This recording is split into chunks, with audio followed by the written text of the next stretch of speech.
आपको क्या लग रहा है मोदी जी क्या लेके जा रहे हैं और क्या लेके आने वाले हैं?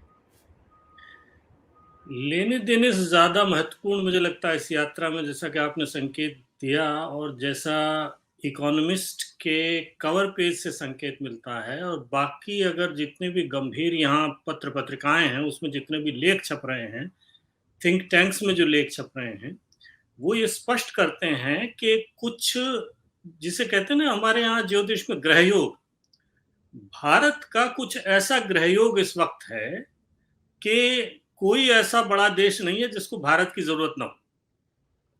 अमेरिका को भारत की जरूरत है, क्योंकि वो, एक तो मयंक जी ने बताया कि वो अपनी जो सप्लाई चेन है उस सप्लाई चेन को मजबूत बनाना चाहता है। असल में उसके लिए अमेरिका में शब्द इस्तेमाल हो रहा है, कंपनियों को कहा जा रहा है। अभी अभी तक सरकारें जो हैं वो भारत में निवेश करने के लिए कंपनियों को सीधा नहीं कहती थी। अब कंपनियों को ये हिदायत, ये मतलब सलाह दी जा रही है कि वो चीन+1 की नीति अपनाएं। इसका मतलब ये है कि उनसे ये नहीं कहा जा रहा चीन छोड़ के भाग जाएं, क्योंकि वो तो डीकपलिंग हो जाएगी। चीन में रहें बेशक, लेकिन ये विकल्प तैयार रखें कि अगर जरूरत पड़े तो चीन के बाहर भी वो सामान आप बना सकें और उस सामान की सप्लाई कर सकें। तो मतलब आप कि मान लीजिए जो सप्लाई चेन टूटती है चीन से, तो भारत से जुड़ जाए। तो उसके लिए दो विकल्प हैं उनके पास। या तो हिंद चीन के कुछ देश हैं, जैसे वियतनाम है, जैसे थाईलैंड है, बाकी देशों में इस वक्त जो है वो चीन का निर्माण, लेकिन वो चीन के एक तरह से आश्रित देश माने जाते हैं, क्योंकि चीन की जो अर्थव्यवस्था है उनसे उनका ऐसा लिंक है, इसलिए वो डरे हुए भी हैं कि जो चीन और अमेरिका की जो लड़ाई शुरू हो गई है, एक तरह से मुकाबला, इसके बीच में हम न फंस जाए कहीं। तो उनको भी एक तरह से सांत्वना देनी है। भारत जो है उनके अलावा बड़ा देश है, तो चीन का विकल्प अगर आपको यदि ढूंढना है तो भारत से बेहतर कोई विकल्प नहीं हो सकता। तो एक तो भारत की भूमिका वहां है, तो अमेरिका को भारत की जरूरत इसलिए है, बाकी जो तमाम मसले हैं उसके लिए तो है ही। रूस को जरूरत किस लिए है? क्योंकि रूस का पुराना दोस्त है, और इस वक्त रूस जो है वो सीधी टक्कर, लड़ाई मोल ले बैठा है अमेरिका से। तो भारत जो है वो अगर अब सीधा अमेरिका के पाले में चला गया और कल को उसकी निंदा करनी शुरू कर दी, या मतलब ये जो आर्थिक प्रतिबंध है इसमें किसी तरह से हाथ बटाना शुरू किया, तो मुश्किल हो जाएगी रूस के लिए। तो रूस को जरूरत है, चीन को भी जरूरत है।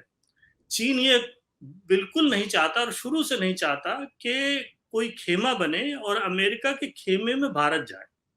और ये बात आज की नहीं है, ये माओ के जमाने की है।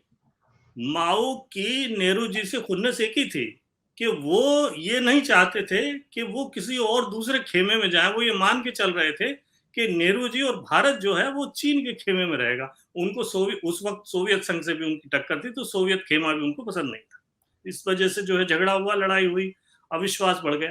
तो चीन को जरूरत है, दक्षिण गोलार्ध के देशों को जरूरत है, क्योंकि उनकी बात को उठाने वाला कोई नहीं है, चाहे वो क्लाइमेट, जलवायु परिवर्तन की बात हो, तमाम तरह की बातें हैं। तो उनको जरूरत है। यूरोप को बहुत बड़ी जरूरत है। यूरोप चाहता है कि भारत जैसा देश हाशिए पे न बैठा रहे और उनका साथ दे यूक्रेन में जो लड़ाई चल रही है उसमें। तो कुल मिलाकर के हर खेमा, अगर आप इसको खेमा मानते हैं, चाहे वो अमेरिका का खेमा हो, चाहे वो यूरोप का खेमा हो, चाहे वो चीन का खेमा हो, चाहे वो रूस हो, चाहे वो दक्षिणी गोलार्ध के देश हो, हर खेमा, हर देश, जापान और ऑस्ट्रेलिया भी उसमें मिला लें, नेटो को मिला लें, तो हर देश ये चाहता है कि भारत उनका साथ दे। उसकी दो वजह हैं।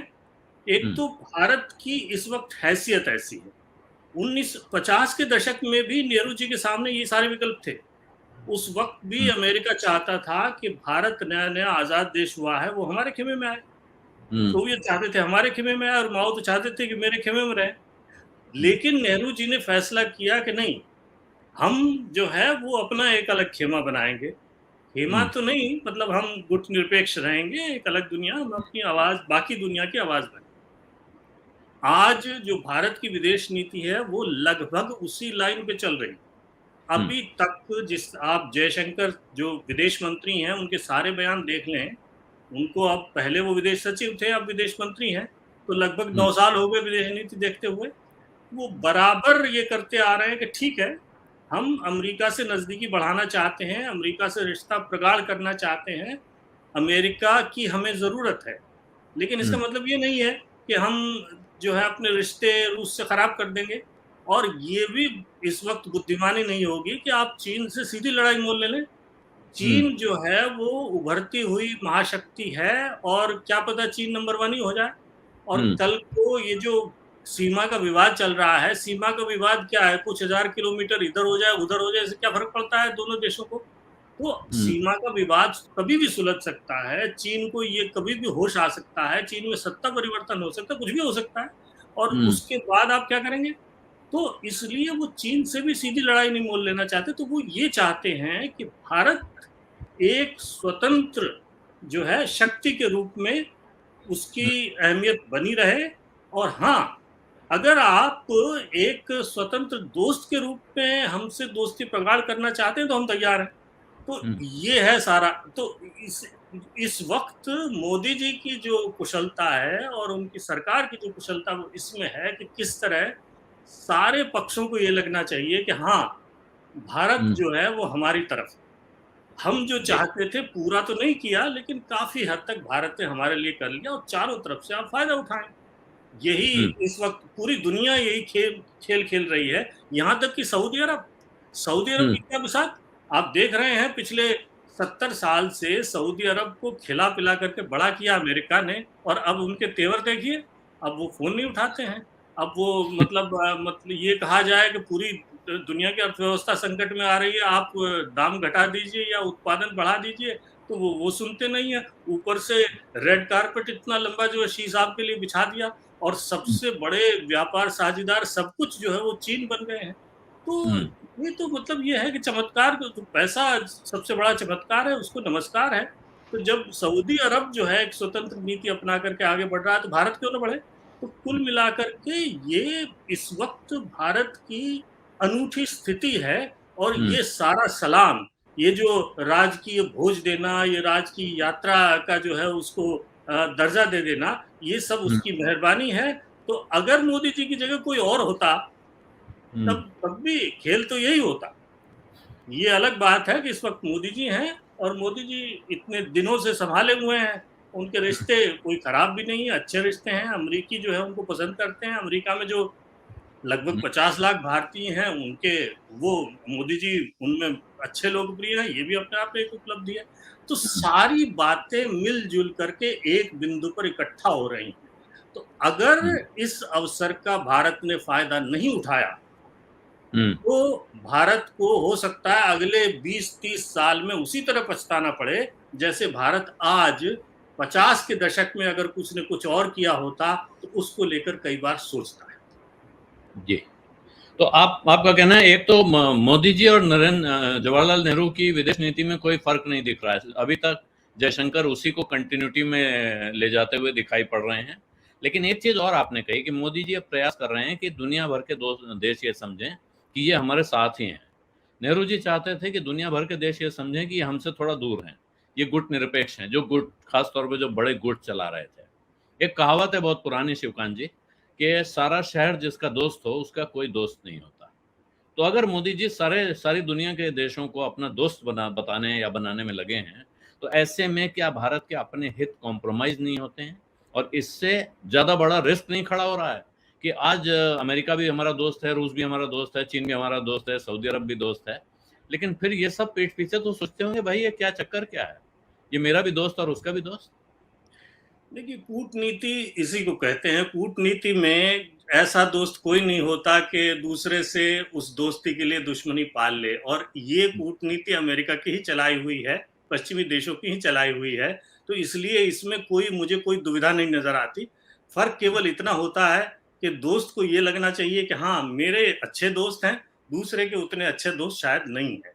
तो अमेरिका को केवल यही आश्वासन इस वक्त भारत को देना है कि हाँ, हम आपके दोस्त हैं, हमारे आपके मूल्य जो हैं वो एक से हैं, हम दोनों लोकतंत्र हैं। वो तमाम तरह की चीजें हैं जो जो दोनों देश एक दूसरे की पीठ थपथपा सकते हैं, क्योंकि वो तो स्वाभाविक दोस्त हैं। लेकिन उसके अलावा बहुत सी चीजें हैं जिसमें आप उस एक हद से ज्यादा दोस्त की देखिए, इसमें दो बड़े अंतर हैं। एक तो अमेरिका के वो दोस्त हैं जो संधि मित्र हैं अमेरिका के, जैसे नेटो अमेरिका का संधि मित्र है, नेटो के लिए भारत संधि मित्र नहीं है। भारत का कितना भी गहरा सामरिक और तकनीकी रिश्ता हो जाए, भारत संधि मित्र है नहीं और होना भी नहीं चाहता, क्योंकि एक बार आप संधि मित्र बन जाते हैं तो आप बंध जाते हैं। जैसे यूक्रेन का मामला है, जो संधि मित्र है उसको तो समर्थन करना पड़ेगा ना, उसको तो आर्थिक प्रतिबंध में भी साथ देना पड़ेगा। पेट्रोल अगर महंगा है तो महंगाई खरीदना पड़ेगा, वो उसका विकल्प नहीं सोच सकता। तो एक तो संधि मित्र किस्म के देश हैं, और दूसरे देश हैं जिनको क्लाइंट स्टेट कहते हैं, जो आश्रित देश, जैसे चीन है और उत्तरी कोरिया है या पाकिस्तान है। तो पाकिस्तान तो क्लाइंट स्टेट हुआ ना, वो तो आश्रित जो है देश है। तो ऐसी दोस्ती भी नहीं है, और ऐसी दोस्ती तो हो ही नहीं सकती क्योंकि भारत का इतना बड़ा कद है। तो ऐसे में आप एक स्वतंत्र अपने पांव पर खड़े दोस्त ही बन सकते हैं। भारत का जो कद है वो इतना बड़ा है, और भारत की नीति शुरू से वही रही है, और भारत का हित इसी में है कि वो न संधि मित्र बने न आश्रित देश बने, वो मित्र बन के रहे। ये हो सकता है कि हम और गहरे दोस्त हो सकते हैं, हम आपस का कारोबार और बढ़ा सकते हैं। अब चीन और अमेरिका की अगर व्यापार को खाली छोड़ दें तो क्या समानता है? कोई समानता नहीं है। पिछले 40 बरस से दोनों का हित जो है वो व्यापार और आर्थिक मामलों में तो जुड़ा ना एक दूसरे से। और जो सबसे बड़ा कारण था जिस वजह से 70 में माओ से हाथ मिलाया अमेरिका ने जाकर के, कि वो ये चाहते थे कि कम से कम चीन, क्योंकि वियतनाम की लड़ाई चल रही थी उस वक्त, कि चीन कम से कम इनके खेमे में न जाए, सोवियत खेमे में सीधे सीधे। तो इससे रोकने के लिए माओ से हाथ मिलाया, लेकिन माओ को तो आर्थिक समझ तो थी नहीं। उसके बाद जब दंग शियाओपिंग आए और उन्होंने देखा कि अरे हमारे बराबर में जापान कहां से कहां पहुंच गया, दक्षिण कोरिया कहां से कहां पहुंच गया, यहां तक कि सिंगापुर, हांगकांग, उनको चारों तरफ देश जो है वो एकदम उड़ते हुए दिखाई दे रहे थे, जिनको टाइगर इकोनॉमी कह रहे लोग कहते थे उन दिनों। और चीन जो है जहां था वहीं का पड़ा हुआ था, उल्टा पीछे जा रहा था। तो उन्होंने उनको देखा और अपनी जो नीति है उसमें 360 चेंज किया, एकदम से बदला, और चीन आज कहाँ का कहाँ है। तो भारत जो है, भारत को इस वक्त जरूरत है दो चीजों की। एक तो ये है कि उसकी जो तकनीकी क्षमता है या टोही क्षमता है वो चीन से बेहतर हो जाए, ताकि चीन हमसे 5 गुना भले हो, हम चीन का मुकाबला करने में पूरी तरह अपने आप पे सक्षम हो जाए। तो एक तो ये है, और दूसरा ये है कि आप टेक्नोलॉजी के द्वारा कहें, निवेश के द्वारा कहें, या किसी चीज के द्वारा कहें, या आप सप्लाई चेन बना करके करें, भारत में निर्माण बढ़े जिससे रोजगार बढ़े। ये जो इतनी बड़ी आप जिसको एसेट कर रहे हैं बार बार, ये जो बेरोजगार लोग हैं, इनको आपको रोजगार देने हैं, तो वो रोजगार कहाँ से आएंगे? तो चीन में रोजगार कैसे आया? चीन में रोजगार ऐसे ही तो आया कि यूरोप और अमेरिका की पूंजी चीन में लगी, फैक्ट्रियां खुली, लोगों को काम मिला। तो वही भारत की सबसे बड़ी जरूरत है, और ये दोनों चीजें केवल यूरोप और अमेरिका ही दे सकता है, और तो कोई दे नहीं सकता। चीन देगा नहीं हमें, क्योंकि चीन तो अपनी पूंजी को वैसे ही बाहर नहीं जाने दे रहा, तो तानाशाह, वो तो क्लोज्ड इकोनॉमी है। तो इसलिए भारत की अपनी जरूरतें हैं, अमेरिका की अपनी जरूरतें हैं, और अमेरिका ये सब करके इस वक्त भारत पे कोई एहसान नहीं करेगा। ये अमेरिका की अपनी जरूरत है, अमेरिका को अब समझ में आ गया है। इसलिए अब ये जो इस तरह की छोटी-मोटी आलोचनाएं होती थी कि साहब आपके यहाँ तो आप तो माइनॉरिटीज पे जुल्म कर रहे हैं, आपके यहाँ आपने तो जो है वो पत्रकारों को जेल में डाल दिया, आप तो जो है वो एक टर्म से तानाशाही की है तो लोकतंत्र कहने को, लेकिन आपके लोकतंत्र में तानाशाही की बू आने लगी है। तो ये इस तरह की जो बातें होती थी अब खुलेआम नहीं होंगी। क्यों? कि अमेरिका की यही नीति रहती है। अमेरिका को जब ये समझ में आ जाता है कि इसी में हित है, तो फिर अमेरिका इन छोटी-मोटी बातों को निगल करके और आगे बढ़ता है। और मुझे लगता है इस वक्त जो ये जो राजकीय यात्रा और ये सब किया जा रहा है तामझाम, ये इस बात की स्वीकारोक्ति है अमेरिका की तरफ से कि अमेरिका को अब ये बात समझ में आ गई है कि भारत के अलावा और कोई उसके पास विकल्प नहीं है, इसलिए भारत के साथ ही आगे बढ़ता है।